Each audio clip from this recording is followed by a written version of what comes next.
Accuray, ticker ARAY, just delivered a distinctly mixed Q4 2026.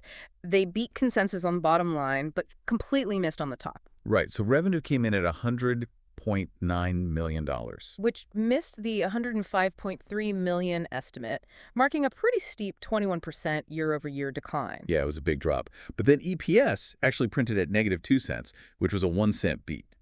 The market's reaction, though, it was driven by more than just that revenue miss. Because of the guidance? Exactly. Yeah. Management completely withdrew their formal revenue and EBITDA guidance for fiscal 2027. Wow. And in response to that uncertainty, the stock just dropped 6.4% during the regular session, down to just under 30 cents.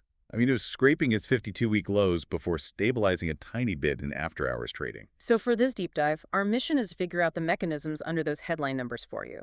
We need to understand how a medical device manufacturer posts a massive drop in top-line revenue, but, still somehow manages to beat earnings and actually expand their profit margins. Well, to solve that puzzle, you have to look at this massive divergence happening inside their business model.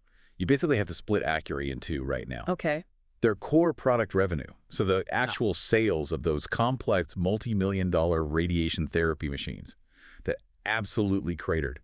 It fell 42% year-over-year, down to $40.8 million. 42%. But then their service revenue actually grew 6% to $60.1 million. Yeah.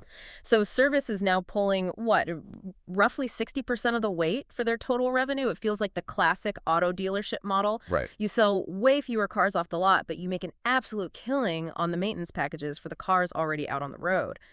But I really struggle to see how that works indefinitely. Why is that? Well, if you are fundamentally a hardware company, those legacy machines eventually age out. How long can you survive just, swapping parts and doing software updates when your new product sales are falling off a cliff? I mean, that is the fundamental vulnerability in their model, and it's exactly what has investors so spooked. But mathematically, in the short term, that shift is the mechanism that drove the EPS beat. Oh, because of the cost structure. Exactly. Servicing an existing machine has a much lower cost of goods sold than manufacturing a massive new one from scratch. So when your revenue mix shifts heavily toward that high-margin service side, your overall profitability goes up. Right. Add in some aggressive operating expense reductions, and their total gross margins actually expanded to 34.8%, up from 30.6% a year ago. So that margin efficiency is how they squeezed out an adjusted EBITDA of $12.9 million for the quarter, even with the shrinking top line. And management has been leaning heavily into this internal transformation plan. Yeah. CEO Steve Linne have highlighted on the call that they achieved over $20 million in cost savings. They blew right past their initial $12 million target. They also bought themselves a critical financial runway, right? Yeah. The report details this major transaction with TCW Asset Management. It injects $15 million in fresh cash, converts some existing debt into equity, and crucially, provides covenant relief through 2027. Which prevents them from technically defaulting on their loans while they try to stabilize the ship. Exactly. But wait, if they just slashed operating costs by $20 million and secured financing through 2027, why on earth did they completely pull their 2027 guidance? I mean, that signals massive internal panic. Or just a total lack of visibility. It's driven heavily by geopolitical and tariff headwinds.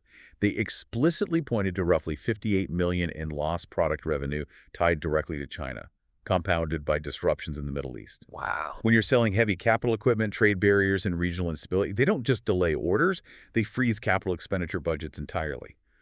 Hospitals simply aren't signing new purchase agreements because the costs and logistics are just way too unpredictable. And you can see that freeze clearly in their pipeline metrics. If you're looking under the hood, the glaring red flag you'd want to pay attention to is their book-to-bill ratio, which just fell to 0.9. Right. A ratio under 1.0 means they're completing and billing for previous orders faster than they're signing new contracts.